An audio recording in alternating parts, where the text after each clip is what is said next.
All right. Ready? Yeah.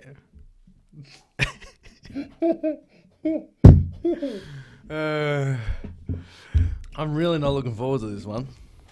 Okay.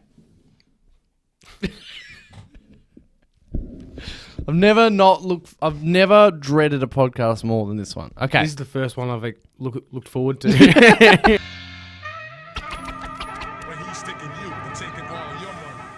Welcome to the Bronx Cheer Basketball Show. I am your host, Nathan Callanan. And I'm joined by my swinger co-host, JL Jack Lynch. I'm gonna ignore him for the whole show. That's what I'm gonna do. Can you get like a team's background? You know, you can like set an image, and I'm just still and I could go home early. Oh, Life's good. Be happy, mate, for once. oh. All right, I'm with JL. JL, how are you? I'm okay, mate. Do you know how fucking excited? I wore my Boston jacket to work yesterday. Yeah. Fucking very proudly. Boston socks as well. And people were very happy for me. I walked in and got a standing ovation, hugs and kisses. They gave me a new contract because they were like, "Oh, we're proud of you, mate." People bowing down to you. Oh, mate. The players were there. They cheered me off as I left work. Oh, okay. Well, I don't even know how to start, but basically, the Boston Celtics. Should we start? Where would you like to start since we last spoke? Do you want to start with the Celtics or do you want to get there? Jaylen Brown in the NBA draft. Pick 3. Was Tatum picked 3 as well? Yeah. Oh, ouch. That one. And that was Markel Fultz. Not only you got Tatum, you got like a pick out of that as well. Did you get 1 or 2 picks? Romeo Langford. But that turned into Derek White. Derek White, far out. All right. So, since we last spoke, all of the round 2 matchups have concluded. Yeah. And whoa, some big things happened. The 2 finalists, the 2 NBA finalists of last season, the Phoenix Suns and the Milwaukee Bucks, have both been eliminated in the second round. The Philadelphia 76ers were eliminated by the Miami Heat, and the Memphis... That's all right, though. You get another first round banner. Another one to hang up. Second round. Oh, I know. We lost the second round. We haven't... I'm not going to get into us yet. When did you last win a second round? 2001? When we made the finals, 2001. 21 years ago. That's a curse. 21 years. And like we probably weren't even good enough to win then. And the Golden State Warriors defeated the Memphis Grizzlies, eliminating them. No surprise. Not by 50 points in Memphis, because Memphis fucking in Game 5 beat them by I think it always does at these big margins, but it was 55 at one stage. Or was that yesterday? Maybe that was yesterday. No. It was big. It was 55 at one stage at Memphis. Anyway, so I was at work that day, and the TV was on behind me, and I just didn't even look at it because I was busy. I was actually doing work for once, and so I was like, "Fuck! Look at the score!" And I turned around, and I was like, "Fuck! That was a good series anyway. Good while it lasted." Because I thought Golden State were up by like 40. Oh. And then game's finished, and I'm like, I didn't watch any of it because it was, and I'm like, all right, so Golden State versus who? And they're like, what do you mean? Game 6 is, and I'm like, what? Did Memphis come back and win? And they're like, no, Memphis was up.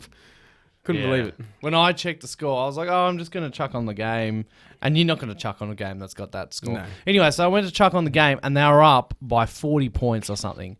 And I was like, what the... I was like, holy fuck. I was like, what the fuck? Unbelievable. And it's, just home court matters, which we'll get into soon. It's my only hope at the moment. It really does. So that series, I mean, let's just briefly recap. We both predicted that the Warriors would just get it done. That happened. In Game 6, the Memphis Grizzlies took it to the Warriors again. Put up a good fight. I reckon they would have won in 7. That might just be me recency bias with that game. It's hard to ignore that game 5 in Memphis. As in... No, I don't think. The Warriors in Game 6 didn't break a sweat until the fourth quarter. Yeah, they didn't. They were like, yeah, we're fine, and just turned it on. And they didn't... Yeah, they... Then it was a 12-2 run in a 2-minute period. Yeah, Memphis were just staying in touch. Anyway, so that happened. They closed them out. Memphis will be back. They're very young. Yeah. They're missing Jar as well. So that's right. So that happened. The Golden State Warriors returned to the Western Conference Finals. Shall we stay in the West? Let's do it. I'm just going to avoid the East as long as I can. Mate. What the fuck was that? No. Okay, so this is a very depressing podcast for me for obvious reasons we'll get to when we get to the East. But in one way, this is also a very vindicating podcast for me. Now, I've loved the uprise of the Phoenix Suns, but one thing, and if you always tune into our podcast here, what have I been saying for the last 2 years? Phoenix Suns are going all the way. I have been saying star power in the NBA is superior. And unfortunately, that is the reality. And I'm a type of guy that I want to see the highest quality, even if it meant that we were living in another reality where team powerfulness, team power was better than star power. I want the highest quality, whatever universe I'm in. And in this universe that we live in, star power players... You needed like a lesson on analogies. I know, I'm the worst. I'm the worst at analogies. Star power players, the best players in the NBA, is the highest quality team. You want the best product. Yes, at the end. And last year, AD got injured. That happened. Kawhi got injured. That happened. The Nets, Harden and Kyrie got injured. I've said this all a million times. And I've said that the Bucks and the Suns both walked to the easiest finals that in recent memory. The Phoenix Suns, man, they can't beat Luka Doncic. One guy, and we'll get to him in a second. We got so much to talk about. But it's gonna be a late dinner tonight, I reckon. It is gonna be a late dinner. Let me just ask you here: is the window closed for the Phoenix Suns? It's closing quicker than people would have expected, but it's still ajar. Let me just say this: it's been 2 years of all these injuries. Kawhi's back next year. Ben Simmons, Joe Harris are back next year. LeBron... I love that you apologise when you mention Simmons, Steve. I know, you hate him. Murray, MPJ back next year. LeBron and AD will be healthy. LeBron and AD will be healthy. Anthony Davis, maybe not. LeBron and AD will be healthy, and I just can't help but feel like we'll start to preview this soon in the off-season talk or whatever. I can't help but feel like something's going to go right for the Lakers in the off-season in terms of the Westbrook deal. He's either not going to take the team option and walk, or they're going to find some crazy good trade that I just know my life some three teams goes back. Anyway, everyone's back next year. No more playing around 2021 and 2022. Yeah. So here's my answer. Hell yes, it's stopped. And we're just seeing the start of Luka. We're just seeing the start of Luka as well. And he's only got, what has he got? Bertans? I know he's got players, but he's got a very good team. Like the roster construction of Dallas is very, very good. It is. But the window's closed. Not the Bucks. I'm not gonna fully include the Bucks in this conversation. I'll get to them. But the Suns, sorry, but it was nice when Chris Paul went to the Phoenix Suns just before last year, right? Mm-hmm. I was one of the guys who was like, why has he gone there? You know, they're not going to go to the finals, I said. I remember saying it. They're not going to go to the finals. Why is he going there? And also, I also remember saying Chris Middleton is not good enough to be the second best player on a championship team. Oh, he definitely is. He is not. He's not. You know why these things happened? It's because KD's shoe size is too big, foot on the line. And also, the Celtics weren't ready. That's just the East, but more so KD stuff in the East. And then in the West, where the sort of the duos and the trios of stars, there's more of them. They were all That's hurt. part of NBA basketball, though. Who's won a championship without an asterisk? I know. Name one. But there's like 5 asterisks in these last 2 years. Maybe 6. Maybe even 6. Chris Middleton definitely good enough to be a second option on a playoff team. A championship team. You have undersold him for too long now. No. I said earlier, whoever comes out of Boston, Milwaukee is my pick for the championship. Yeah. Milwaukee weren't far off winning a championship, especially if Middleton's playing. Or beating Boston. If Middleton's playing, Yes. there's a good chance Milwaukee get through Boston, and they would be my pick for the NBA championship right now. But if he's Kawhi and MPJ and Murray and LeBron and AD, if they're all waiting, what's your verdict then? And count that as last year as well. I think they're bloody close to those teams. Like, I think you don't realise how good this Bucks team is. You haven't played them in a 7-game series yet. They are terrifying. I know they're very good, and I know Giannis is worth the bill. And so, as a trio, as a trio, yeah, but nah, sorry, I'm trying to convince myself. No, They are. they're still not better than what the But no one's fully healthy. You can't keep going back to who's fully healthy because no one is. Exceptionally in these last 2 years. But that's what I'm saying. No one is. It's not like, Kawhi did his quad or whatever that was in the Spurs against the Warriors. Mm-hmm. Or it's not like, all those injuries that every team, as you're saying, has. There's always an asterisk somewhere along the way. Yeah. Like 1 or 2. Everyone's been down these last 2 years. Everyone. And only one team's won it. Someone's got to win it. But I'm just saying that, like, even if, like, 2 of those teams that weren't down last year and then again this year weren't down, I'm saying we wouldn't even have Luka in the Western Conference Finals, as good as he's looked. That's what I'm trying to say. Like, this has been an exceptionally injury-prone 2 years.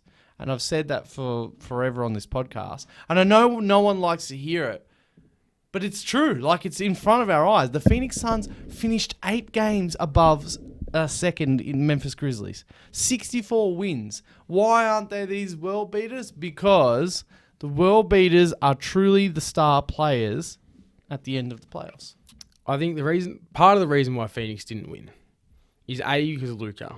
And we said initially, for the Mavs to win, they need to slow the game down, which they did exceptionally well. They just brought the ball to the court, looked for a mismatch, and attacked it. But part of the issue, and I don't think this will get credit enough because no one likes to make excuses for the team that just lost. They like to just hang shit on them. But Phoenix lost in the finals last year, copped a lot of criticism that blew a 2-0 lead, and they came out this year and thought, fuck it, we need to win it all. They went way too hard in the regular season where Booker missed time, CP3 missed time, injuries were piling up, and not once did they think, hang on, we don't need the first seed, we don't need to win the West by 8 games. Let's play Chris Paul tonight, let's get a backup point guard, give him rest, he's 37 years old. And they didn't do that because they wanted to dominate the regular season. Game 3 of the first round against the Pelicans, Chris Paul's got his hands on his knees, absolutely exhausted. This wasn't a team that was ready to play a deep playoff run because they were physically and mentally exhausted, whereas Dallas has had much like Boston, had a shocking start to the season, turned it around mid-season, and they're all cylinders firing right now. And that's why they're energetic, they're playing quick basketball, smart decisions, and that's what Phoenix couldn't do. So I don't think it's necessarily that I think Phoenix are better than what they showed during this series. If they run it back the exact same next year, but were smart about what they did in the regular season, had a few more acquisitions into it, not even better players, just allowing Chris Paul to rest, allowing Devin Booker to rest, I think they make more noise in the playoffs than they did this year. They did play shit in the 4 games they lost, of course, right? And I understand what you're saying, I understand your reasoning, but that's just one big, for me, that's just a big nothing cop-out. Like, it's valid. It reminds me of the 2016 Warriors. They were so caught up in the whole thing, winning 73 games. No, but we're on different pages on that again. I know, but I just think because they were just exhausted by the time the playoffs came. Yeah, around. but I also it's the same thing. I just think that LeBron, Kyrie, Kevin Love actually, my feelings, are better than them. I actually think, as I said, if KD never went, And if everyone was healthy, I know I keep bringing it up, but it's just the truth. I'm just saying it how it is. Those guys, those Cavs, for me, were better than those Warriors. And those Warriors won in 2015 because of the injuries. Fine. Asterisks. 2016, for me, we got the real one. And 17, 18, they got fucking KD. Talk about who's better, KD, Steph, whatever, but they got KD. These fucking fatigue stuff, at the end of the day, like, I still think fully rested. And also the mid-season trade, not that this is fully about Dallas, I'm talking down on Phoenix, but the mid-season trade of getting rid of Porzingis, yeah. And that's why they were rejuvenated. Yeah. Anyway, I don't really buy into they lost at home. No, I'm not saying that's the only reason. I know. Dallas were 100% the better team during the series. And they lost by 1,000 points. I'm not saying, I don't think they're worth discrediting saying their championship window is closed. Well, I just think that is because if they run it back next year. Yeah, and then Kawhi and MPJ Murray and LeBron and AD come back. Come on. You got to level with me. There's just no denying that those guys, let's just go the Clippers, their depth, and the Nuggets, let's go those two. But we might never see them healthy again. That's the thing. Are those two teams? Yeah. Well, that's fine. If we're going to live in a reality where... Which we do, where people get injured. No, but players come back. Kawhi's had a huge injury before and then came back and won finals MVP. I think you just credit teams when there's an asterisk. You over the top, whereas there's no team that's ever won a healthy final series. This is exceptional. Is it not? Is it not exceptional? Probably more so than usual, but I still think they're championship caliber. See, I don't. I don't at all. Not in a real time. No. This is a real time.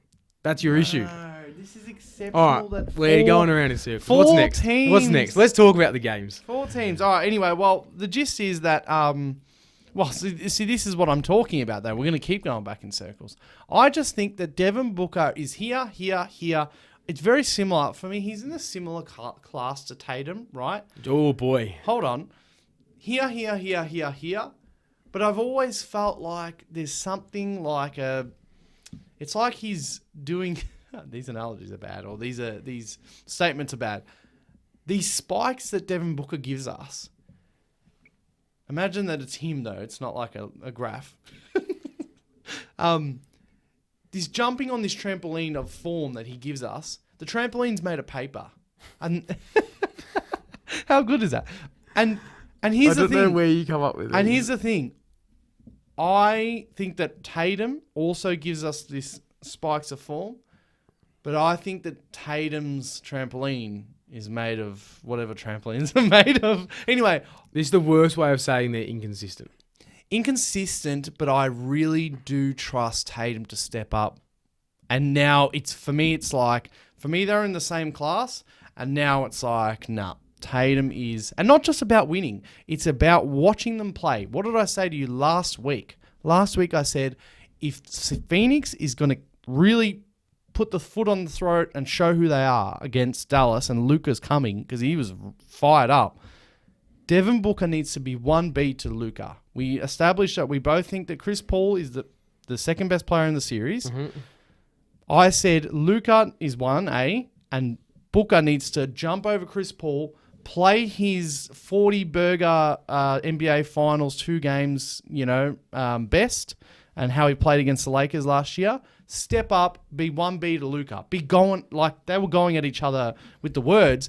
Go at Luka with your ferocious play, Devin Booker. And I just think that, I don't know if it's the Kardashian curse or what it is, I just think there's something about Devin Booker that now I'm selling. I can't believe little preview. After what we've seen over the last 3 years, you actually had Tatum and Booker in the same tier. Tatum has been far and away the better player. Tatum goes through, just like Booker, Tatum goes through months. Tatum is so much better than Booker. Tatum goes through... And he's proved it. Okay, but Tatum goes through months. His playoff record is so much better than Booker's. I know, but Tatum goes through months of being fucking shit and lids on the basket. And because in the past, I reckon he's growing with some other elements to his game. The long twos and stuff like this is the Wiggins type sort of stuff. Anyway, you know what I'm saying? one of the best defenders for his position as well. He's phenomenal. So much ahead of Booker. This postseason right here is the one where I'm like, okay, Tatum is truly like launching away from whoever the Booker class is. Tatum is closer to Luka than Booker is to Tatum. Right now, I'd give you that. But Luka, man. You want to start talking about Luka? Whoa. How good is this guy? We're about to get to the East. But, so for me, Booker's shit. CP3, I don't know. Now there's the report that he was injured. He's 37. This is what I'm talking about, man. We go back in circles. I don't think that CP3, even at 30, he was going to, at some stage, he was going to start showing his age. Finally did. I do not think that moving into next year, is he even 37? However old he is. 38 next year. 38. Moving into next year, they're not a championship contender. I think, no way. In terms of just CP3 in his own play, he played bloody well this year. Like his production was great. And I don't think he's necessarily going to drop all that much. But he can't keep up with these minutes. And that's why I said earlier, they need to get a point guard. And they need him to play 20 minutes a night, 25 minutes a night. And just rest the entire season and then do his thing in the playoffs. But when I mentioned earlier that Dallas had a fantastic roster construction, and part of it is that they've got shot creators. They've got people that can put the ball on the floor other than Luka. Yeah. So Dinwiddie can get to the basket. He can create for himself, can create for other people. Jalen Brunson's the same. On Phoenix, you only have Booker and Paul that can do that. Yeah. And Booker's not even an elite playmaker for others. He might get his 5 assists or whatever it is. But he creates his own shot more than anything else. And the issue with them not having another point guard, they've got Campaign who plays in spurts and he's high energy, but he's not the best facilitator or anything like that. He doesn't run an offense. Chris Paul is being overworked right now, and that's why you're not getting to see him at his full potential right. And he's choked this series. I'm not trying to discredit that. He was pathetic in Game 7. Yeah. But if they want to run it back, and I think they should try and run it back, to get the most out of Chris Paul for 1, maybe 2 more years, you've got to put these things in place. So when the playoffs come around, he is as fresh as a daisy and he can play 40 minutes a night and put up 18 shots. Yeah. But you can't have him having these nights where he goes 4 of 10. He needs to be shooting the ball because he's so good in the mid-range. But the issue is because he's trying so hard to facilitate for everyone else, he's just gassed. Yeah. I I truly think it's what you're saying there. I think it doesn't work out that way ever. Like this guy's 38. Like we never even see this anyway. This guy's 38. So let's, they need to put money and assets. They need to plug up some other places. We saw that Shamet and Cam Johnson can be a bit of a liability in the playoffs. Despite Cam Johnson being so good in the regular season. What do I always say? You can't have one skill. Yeah, so I don't know. I just don't think it's gonna. I think that's the end for Phoenix in terms of championship contending with Chris Paul.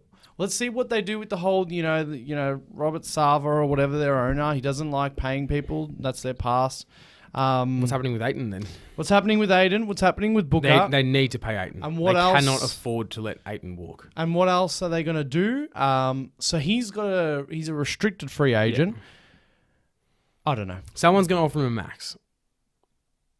And Phoenix needs to pay him the max. I don't think they will. There's no better option out there. And this is because they've got his bird rights, they can afford to go over they can pay him. Did you see Monty Williams? What do you say? They're like, why did... he said it's internal, didn't he? Yeah. They said, why did Aiden only play 17 minutes in this game? And he just goes, it's internal. He's gone. Which is... They're hoping that someone offers him the max, and then they're not going to match it. Which is stupid. The best case scenario, I think, is a sign and trade, which is hard to pull with restricted free agents. Of course.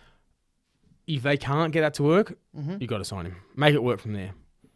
Yeah. The way you build a championship team is by overpaying guys and making it work. What about this? Trade CP. I might bring it up later in the show. Yeah. If they can get a good return for him, then definitely, because he's still got 3 years left on his deal. He's going to be 40 odd when he's paying and getting paid 30 odd million.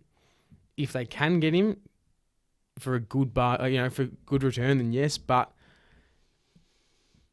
if, for example, they don't win it next year, but his production's the same, you're better off running it back 1 more year and trying, and then trading him. Yeah. But you're probably not going to get anything better than Chris Paul for 1 more year if, for example, this is their window. Yeah. If they believe they can win it next year and they keep 8 and they run it back, then there's no point trading Paul until next year because there's time on the contract. So I just said that Aiden has a, he's a restricted free agent. Yeah. Obviously, he's young. I'm just looking up Devin Booker's contract. Devin Booker's contract. I'm pretty sure it's. No, he's only got 2 more seasons. It looks like. Okay, so it looks like Devin Booker has only got. Yeah, 2 more seasons. CP3's got 3. That's not enough. Because what I was going to say was, because if you've got Devin Booker in a spot where he can't ask out because there's too many years on it, I was going to say trade CP3, for example, to the Lakers, take Westbrook on a dead year, take Westbrook for the dead year. And then get $47 million in expiring. That's right. And then get the cap space and say that to CP3 and DeAndre Ayton. Say Westbrook's gone after this year, and then we're going to get someone else. Anyway. But with Booker only having 2 years, you can't piss him off now. No, that's right. Anyway, they're in a tough spot, and especially because that Robert Sarver isn't a historical, generous man. No. Also being investigated for something that I can't remember. But let's see if he's even the owner. That's the Suns. For me, the window's closed. They had a 2-year window. Just going to sneak it in again. They had a 2-year window only because everyone was injured. It was nice. It was fun. I love the Suns. I went to Phoenix, said it many times before. I had a great time. I want to go back. Awesome city. But the big boys are coming back next year. So that's the West. Let's start off with the Sixers, and then we'll get to you. I just want to say that when we went 2-0 down because of Joel, I was like, as I said to you last week, I was like, his health, let's actually just, blah, blah, blah.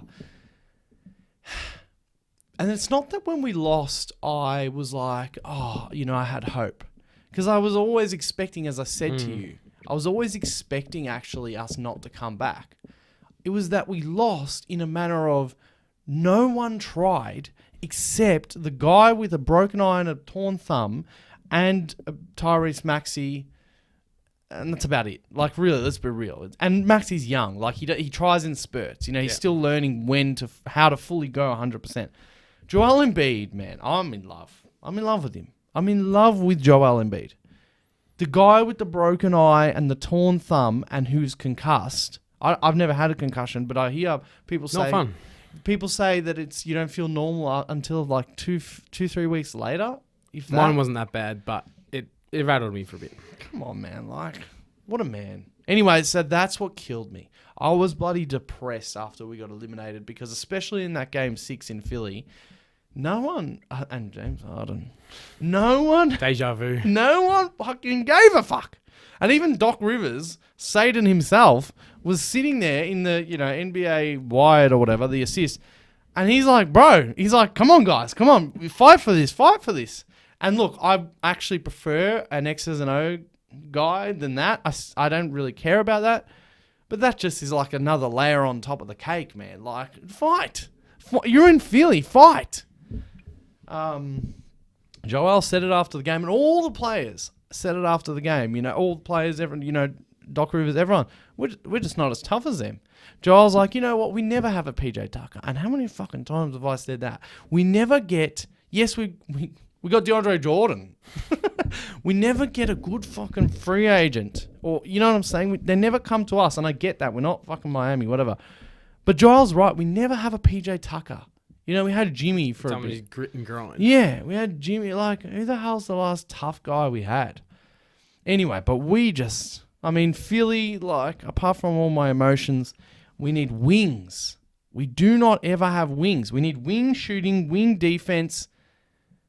And that's about it. And now let me get to the point where we start just quickly mentioning, we've got a long summer ahead of us, but they cannot offer James Harden the max. If they offer James Harden the max, I think we might have to stop the podcast.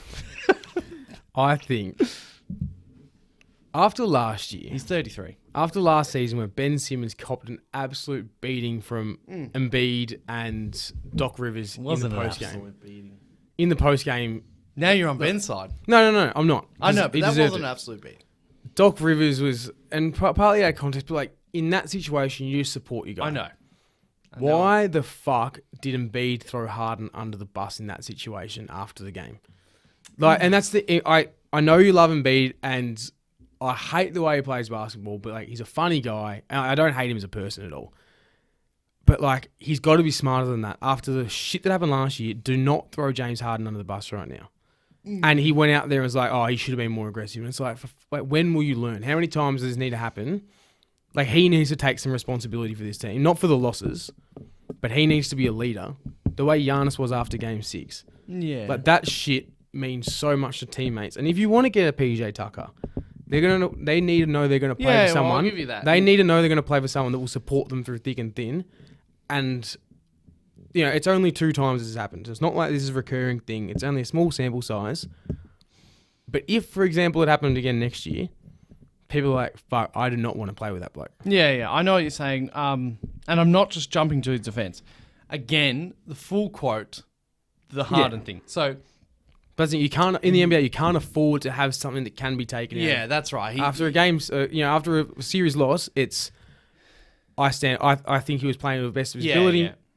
Hopefully next year his hamstrings, blame it on injury. Say whatever you want. Yeah. But don't say, he needed to play more aggressively. Yeah, I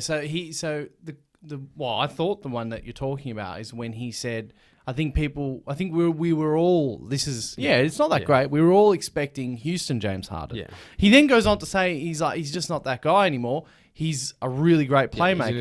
Facilitator now. Which is just the truth. James Harden's going to fucking tell you that as well. He's just not the same guy. If he would say, I'm the same guy I was in Houston, he probably would, fucking hell. I know what you're saying. I reckon in that situation you say, like, I'm under the belief that Harden's the perfect teammate to make this team go all the way.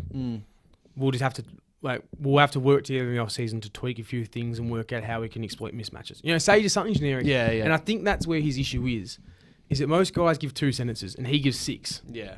And he leaves these opportunities for then the media to create all this shit, which it might not cause an issue between these two. Yep. But it did last year. Yeah. And it has before for other players. And it's like, you can't give the media this opportunity because that's what they want. Yeah. So anyway, James Harden has a player option for like $47 million. He's opting in. You reckon? I think it's $47 million. It's 47. Yeah. That's fucked. I think... I can't imagine... Like, say he doesn't deteriorate. Say he deteriorates a little bit. It's another year, another bit of mileage. Say next year he's 10% worse. He's putting up, by the end of the season, maybe 16 and 10. And then, has another playoffs like this. He's still going to get $20 million a year for 4 years from some team. Yeah, someone will offer it to him. And that's so the positives about opting in, having him for 1 year, $47 million, apart from fucking cap space, whatever. One huge positive is he's going to be looking to prove, hopefully, he's going to be 34 by the end of next season, I'm pretty sure. If he does want that more contract after that, he's got to prove he's it's healthy. A contract year, as they say. So that's one big thing. And then if we just totally want to get off him, and he, you know what I'm saying, we can get off him. I don't know what I'm actually wanting at the moment. So definitely not the max. I don't know if I'm wanting us to offer him like 3-4 years. I think that's probably best case scenario. 20 million. I think 20 million is too much. Well, I think he'll get 25. Yeah. 25 is not that much anymore. Yeah, I know. It's less than Tobias. Tobias is gone. Yeah. Tobias is gone, and I'd say Mathible. Thibel's gone. Everyone. Sorry, what am I saying? But in terms of trade, those guys are gone. I'm sure, especially because Joel, I think it sort of was public. Joel was going after Beal. Joel wasn't really going after Harden. That was more Morey. Yeah. Joel was going after Beal. We heard Andrew Bogut say that, he heard that it's happening, blah, blah, blah. Surely, Morey, Joel, they're going nuts. Anything they can do to get Beal in this offseason. That's all I can say. Not Not that Beal might be necessarily the answer, but I don't think I'm going down the route at the moment where obviously the NBA chops and changes, but my thought process at the moment is 2 all NBA type players, elite role players is the best recipe for a championship now, rather than 3 all stars or 3 all NBA type players, and then just having the weakest roster of all time. yeah. And I think if you had Harden, Embiid, and Beal, there are some glaring weaknesses in that lineup. But we would also have Maxi and just one more guy and then minimums. This is where I talk about the minimums. And that's where you would need a PJ Tucker. But in that lineup, no one's a great defender except Embiid. And I don't think he's a worse defender than he used to be, but he's doing much more on offense now, so he can't be as energetic on defense. Yeah, I know. So, but he's still, yeah. I just think that team could so easily be exploitable. Yeah. All you need to I feel like you need to go for it. Morey. He's going to want that. In a playoff series, if you're coming up against them, it's like you get through that front line and you just put Embiid into the pick and roll all day, and he's going to be exhausted by the second quarter. Yeah. His fatigue's always been his biggest criticism. And if you just get switch after switch and go at him, he's going to be done. He won't be able to perform on offense. Yeah. And I think that's where the issue is with these, super teams that people are creating now. It's just that players can only do so much. And with the 3-ball, players are running so much more than they used to. They're moving further. The miles they're putting up on offense and defense, is so, I would love to see some actual data on it, because there's a reason players are so much more fatigued. Like free throw percentages, I reckon, have probably dropped in the last 8 years as 3-point percentages increased and 3-point field goals have increased. Yeah.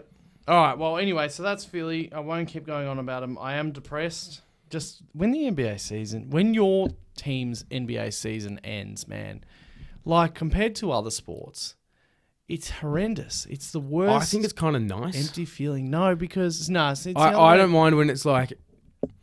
No. When Boston lost Game 5, right? Yeah. We're down 3-2 going into. We blew a lead going into Milwaukee. I was like, season's done. I don't care anyway. And it's kind of like whatever. I don't have to be invested anymore. Whatever, it's fine. And you're lying to yourself. Yeah, that's right. But it's kind of just like, oh well, I never cared. No, you're lying to yourself. What I was going to say was, being real, is that compared to most sports, I don't follow MLB and I don't follow NHL or any other sport that plays nearly 100 games a season. So NBA is my only sport that is pretty much 100 games a season, including playoffs. Or 90, whatever games a season. And when your team is playing 3-4 times a week for 6-7 months, or 6 months, man, it hurts when it ends, especially ends bad. It just stops. It goes from your team's playing 3-4 times a week for 6 months, and then, or 7 months, and then it just, no more. I was trying to explain to my housemate. No, they sort of get how it works. There's no issue with that. But we won Game 7, and I'm pumped up. It's they're getting ready to go to work, and I'm fucking jumping around the house pumped. And they're like, I was like, the season just could have ended like that. And I'm like, yep. And I'm like, now potentially there's 14 more of those. And they're like, what? It's bizarre that it can be extended so much further, Yeah. Anyway, so that bloody hurt. And in terms of Miami, are good. And we've undersold them all year round. No. They're not great. Let's start. They're a good team. Because I want to talk about the Bucks as well, but I just want to say, I said it last week and I stick to it. If everyone was fully healthy, so Joel and Middleton, the Miami Heat, as of last week, were the 4th best team left of the 4 teams left in the East, and I stand by that, man. I don't care about the game 5 and 6.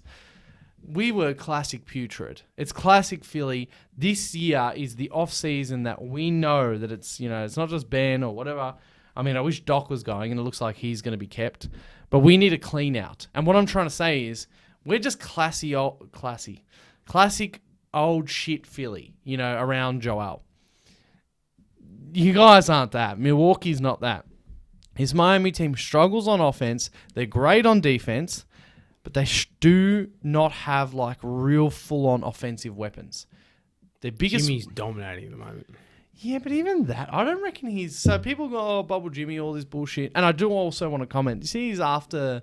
You see, Tobias Harris over me? You see that walking back to the line? We chose anyone with half a brain. We chose Ben Simmons and Brett Brown over Jimmy Butler. Those were the not agreeing parties. That was obviously the... Yeah. Sorry, no. It's now, in hindsight, the wrong choice. And so you're not the right guy to talk to because you hate Ben Simmons. But... That wasn't unpopular at the time. There was definitely some debate on it. That was such the right choice to choose Ben Simmons, who was looking like turning into the next Magic Johnson at that time. So anyone thinking, Tobias Harris over me, such a clever shout for Jimmy. I like Jimmy. I like his grit. I like all the stuff. But I'm so sorry. I thought that was fucking funny when he said that. Just like I didn't, because it's not true. We chose Brett if Brett Brown, Embiid did that Simmons. to a team, you'd be like, who cares? No, you're hilarious. saying that, but when it doesn't make sense, I don't. I mean, they could, if they didn't throw all that money at Tobias, they could have made it work with the three of them. Jimmy and Brett and Ben did not like each other.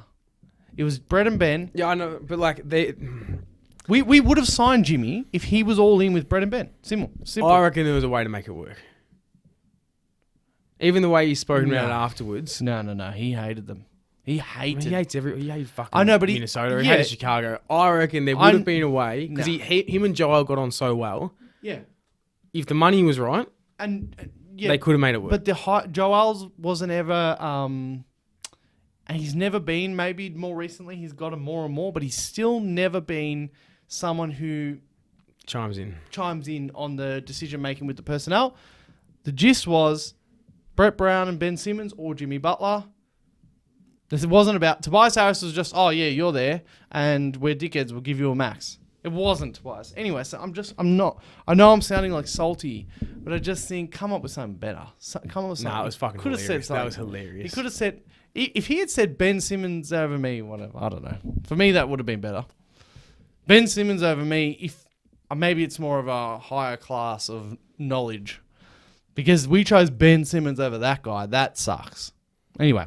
Ben fucking Simmons. Sorry, but the Miami Heat, their biggest weapon is the home court in this series. I truly don't believe in them. And we talked about it last week. You even agreed with me. Because we both don't think that they're going to win it. Or they've got a shot to win it. So what are they doing? Sorry. I mean, like, they're nothing. They're nothing special. I think Boston will beat them in 5 or 6. I'm very confident. And this is the part that I didn't want to get to, but we're here. The Boston Celtics and the Milwaukee Bucks, a lot of people have been saying that was the finals. Yeah. And you know what? I would almost agree. I'd probably agree. Can I just get something from you first? Middleton plays, they win. Yes. Most likely. Yes, likely. Of course. The way that Milwaukee killed us was the ball in Giannis' hand. And obviously putting the ball in Middleton's is fantastic, and he's so good in the shot clock and just creating his own shot, and even defensively not having Grayson Allen on the floor will help. But Boston is the best team in the NBA at defending jump shooters. Mm-hmm. We killed KD with that. And we guarded Giannis one-on-one for most of the series. So I don't see why... having Jaylen Brown... But there's still an effect. Of course. Yeah. But I don't think... If you're being drawn out, then that guarding of Giannis feels less like two guys on the side. Like him going at Grant Williams. Even Grant Williams or even Al Horford or even the two bodies, it's nothing for Giannis. It's more the fact that it was just Giannis. Drew Holiday isn't... I don't think it would have changed Giannis' game. It was taking shots out of Drew Holiday would have been the best thing for Milwaukee. A bit of that. I think it helped Giannis, of course. Middleton's a shooter, stretch the floor. But they had Grayson Allen out there who shot like shit anyway. Because he is a good shooter, and they had Pat Connaughton out there who dominated. He played so well this series shooting the ball. So I don't think our defenders were cheating off those guys because they're like, they're not hot. Because they're such good shooters, we still respected them. So I don't think Middleton ends up stretching the floor any more than he does. It's the late game shot clocks situation that's where it makes a difference, and taking the ball out of Holiday's hands a bit more. And the Middleton Giannis pick and roll is deadly. And I thought the Holiday Giannis pick and roll was they didn't go to that enough. But I'd say most likely they'd win, but not as the way people are talking about it. It's 100%. I'm like, I think we would defend him quite well. Yep. But the fucking Boston Celtics. The Boston Celtics, mate. I fucking hate it. I can't believe this. I can't. I'm having nightmares. Let me say the statement. I think the Celtics are going to win the championship. I talked about how they're going to beat Miami, and for me, I don't know if we said this last week, but for me, it was Bucks Celtics and Mavs Suns. Yeah, those were the two actual conference finals. No disrespect to the other teams, but it is what it is. And here we are. Mavs are through, and they're playing the Warriors. The Celtics playing the Heat. I just think Steph's not himself. I think that Clay's championship defense has gone. Draymond took a lot of shots in Game 6, only because he had to. Yeah, it's not the plan. He played the Grant Williams role.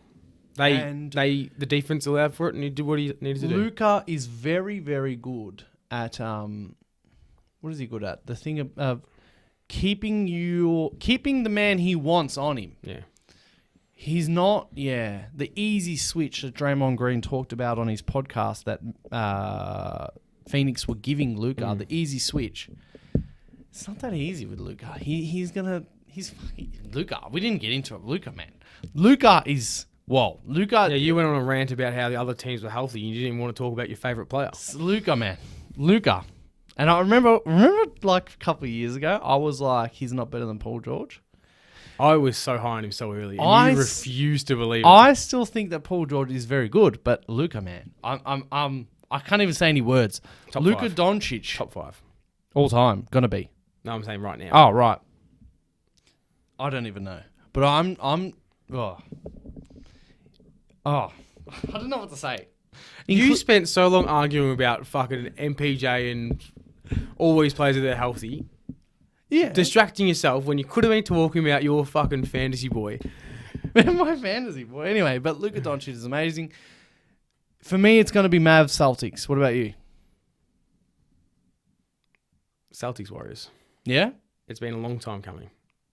I feel like this should have happened a long time ago. You think that what we just saw, and so you're the Phoenix believer, I'm the trash Phoenix.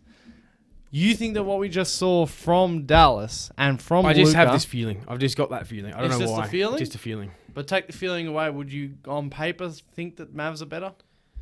As in when I say on paper. I think the Mavs match up probably better than anyone else in the West against the Warriors, which would suggest then that they will probably beat the Warriors. But I'm just... You got the feeling? I've just got the feeling. See, I've just had this bad feeling all playoffs long about the Warriors. Something's off. And I think it's Steph. Steph is slightly hesitating lately. As in, even when he drops... He's not as quick as he once was. He doesn't get as open as he Yeah, used to. even when he drops his 25 or whatever, even when he that's just that relocation 3, it's like he thinks about it for 1 millisecond more. And that's all. That's the only way I can describe it. I don't know. Steph is a little bit off. As I said, Clay's defense. The two best teams left, or the two best ceilings of power. I like to talk about ceilings. Ceilings of power is Luka and the Mavs and the fucking Celtics. And that's when I think when we get a massive clash between you two, I think that Luka will do a bunch of stuff. The Celtics will do a bunch of stuff. Tatum will do a bunch of stuff. The Celtics defense will do a bunch of stuff. But the defense and Tatum... Look at my Italian hands. The defense and Tatum right now... We haven't talked a lot about the Bucks Celtics. But I thought you did that intentionally. You just didn't want to talk about it. No, I was going to swing back around. You love getting distracted Here's my by yourself. statement. Here's my statement. I do love getting distracted by myself. Here's my statement. I need to make sure you have a script now and just stick to a point before you move on. The game 6 of the Bucks Celtics series was the winner. That was the winning game.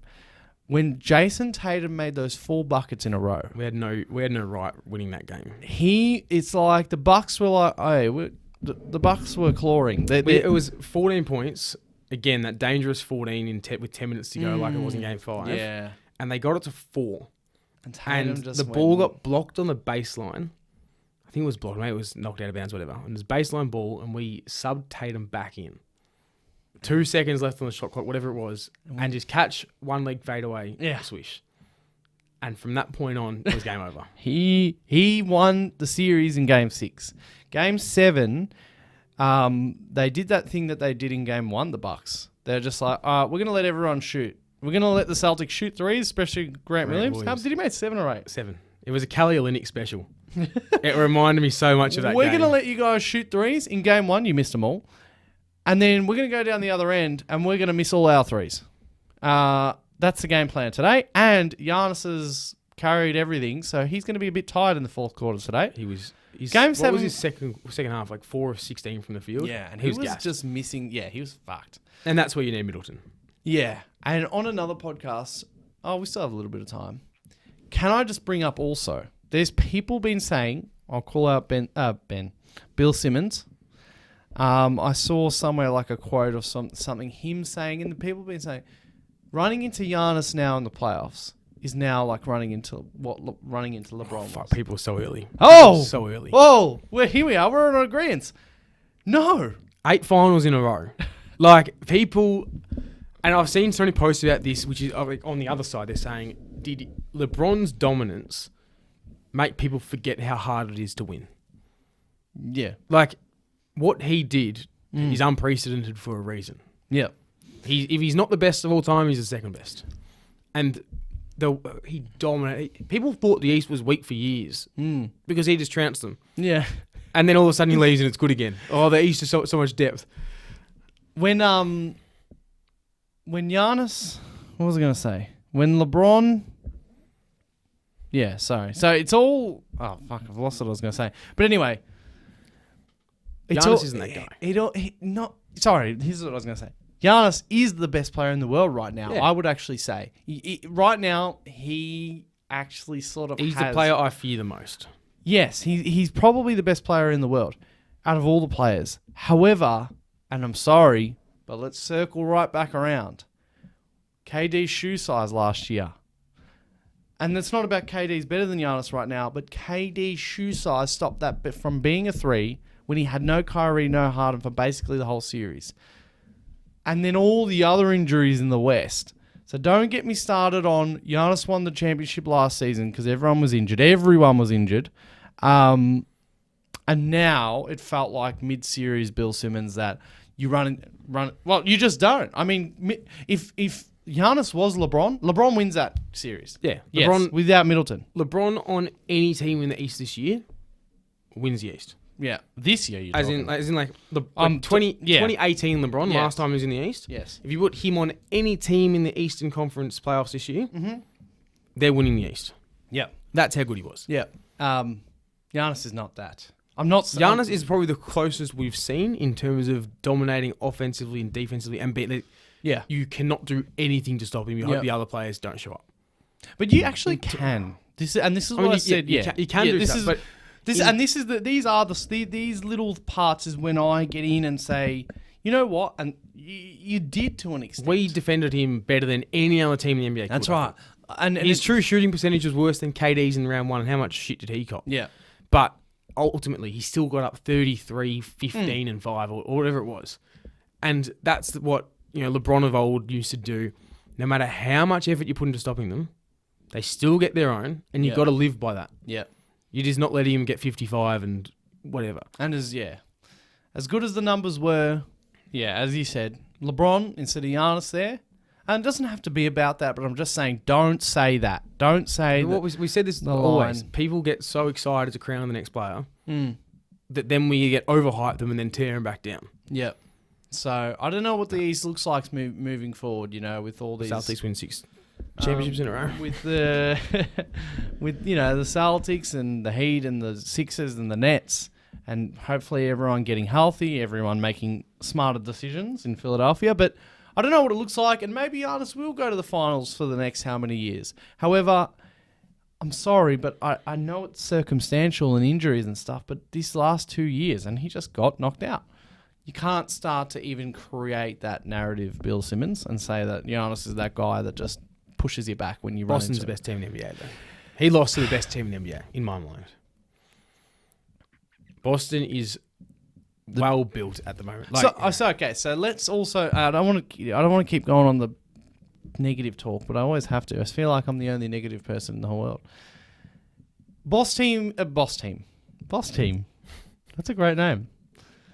Boston has been the best team in the NBA since mid-January. Mm-hmm. They are right now, and they should deservingly win the championship, which feels like poison on my tongue to say. Still got 8 games to win. Don't get too excited yet. No, I'm not excited. I hate Miami. I hate Miami, and I'm praying. I'm going to be praying every night. They're playing tomorrow. Yeah. When you guys hear or see this episode, We'll know who wins game 1. We'll know who wins game 1. I think Miami will win game 1. Miami will because win game Boston 1. is fucked. Yeah, of course. That game 7 hangover. Miami have had the extra days off. It's in Miami. Plus, they didn't have to play Giannis. How many players hit the floor in the Boston series? That's right. Yeah. But what I was going to say was, yes, Boston best this, Boston best that. But you're not going to come around, are you, to say that if everyone was healthy, the Clippers are better than Boston. They're not there, though. I don't care. Okay. They're not there. Doesn't matter. They're not there. If you're not healthy... I would so say it if the Sixers were in your position. But I'm so sick of this. I hate it every year when people say it. Availability is the best ability. If you're not healthy... Like, you know what? If Boston didn't lose Gordon Hayward, maybe they win 2 championships already. Yeah. Serious. So that's why I can't just keep chucking on Astro. Who gives a fuck? If you win, you win. It doesn't matter. You can only play what's in front of you. No. I just need you... it's not like... I'm not like you celebrate any less. I'm not saying you'll enjoy it any less. I'm just saying you've got to at least level and admit that. That Boston... You right now... If I'd seen this healthy Clippers side, then maybe. But we haven't even seen them. They don't exist. How many... In the last 6 years, how many games has Kawhi strung together in a row? It doesn't exist. It does exist. You're too obsessed with this. I'm not. It's just... Anyway, okay.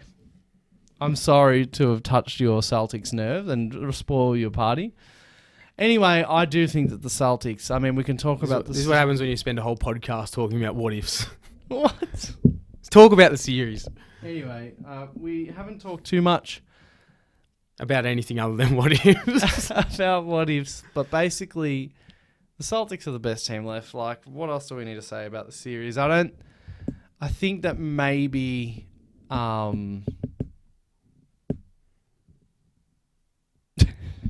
Sorry. No, I was just trying to think. But I think that Grayson Allen...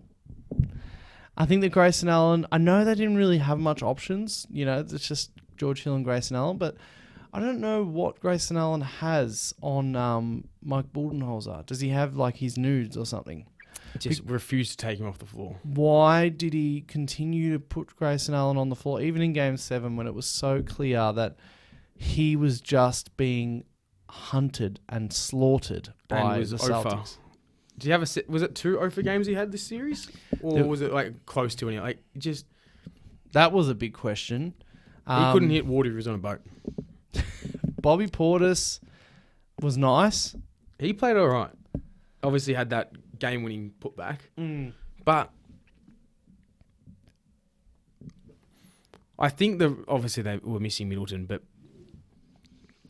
they need someone else that can create a shot. And that's what I said why Dallas got through Phoenix. You need shot creators more than anything in the playoffs and people that can facilitate. And Boston has Tatum, of course. Then the next probably one would be Brown.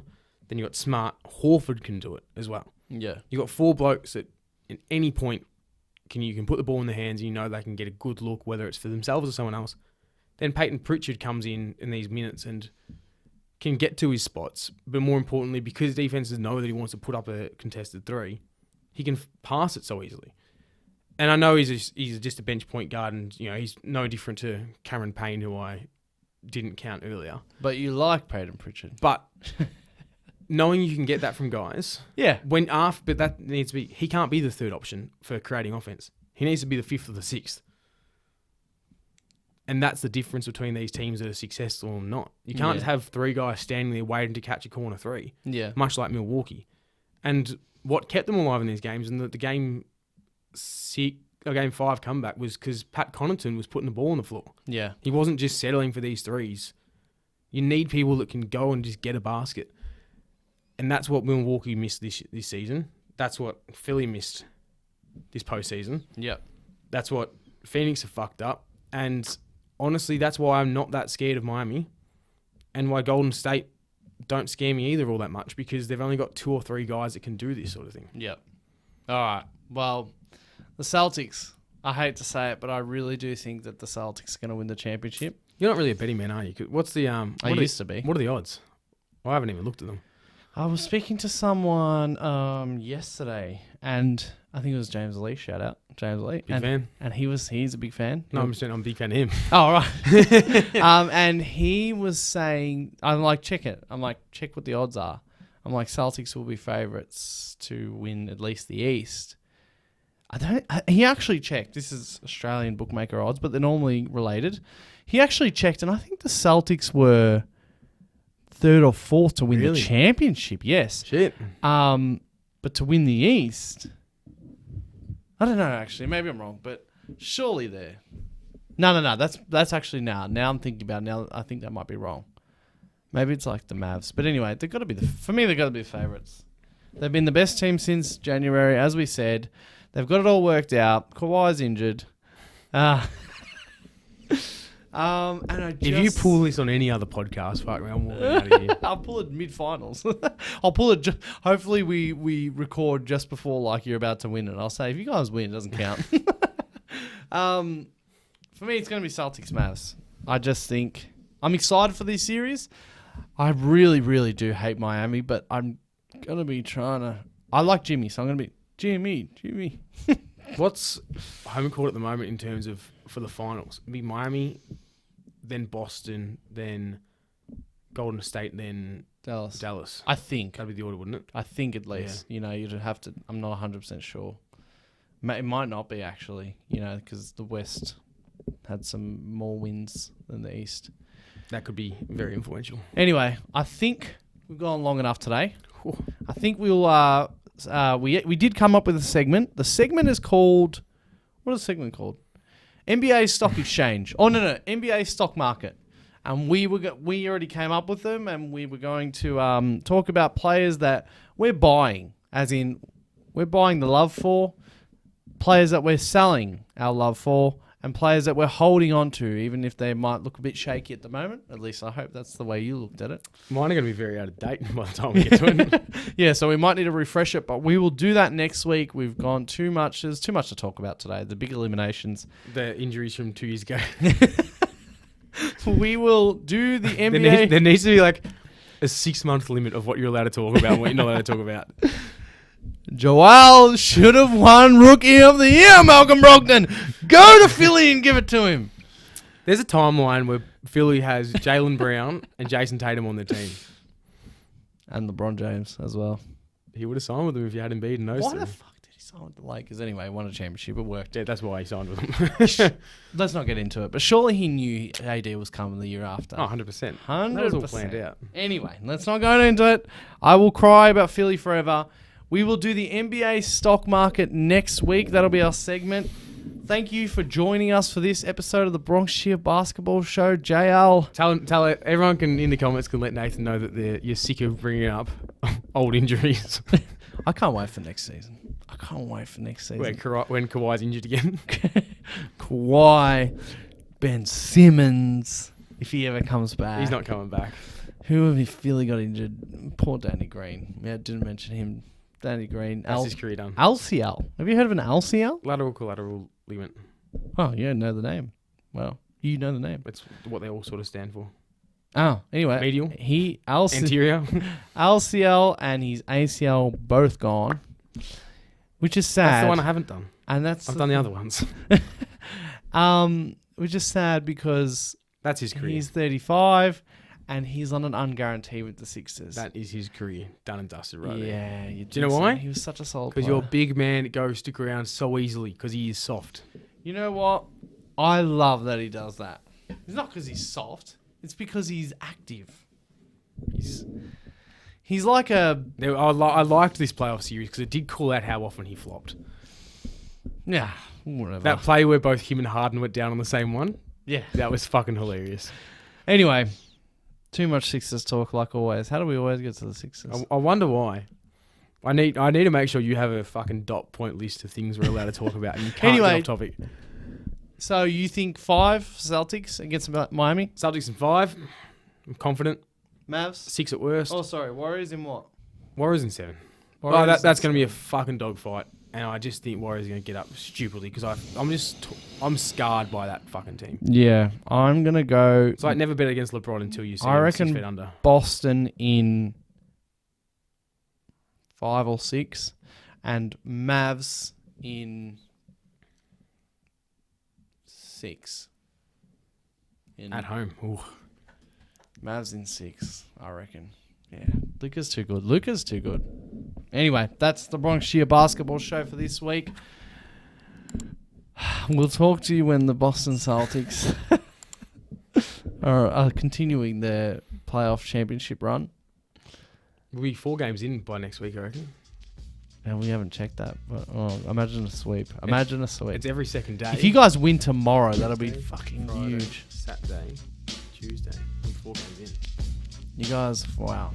Anyway, thank you for joining us. We will talk to you next week.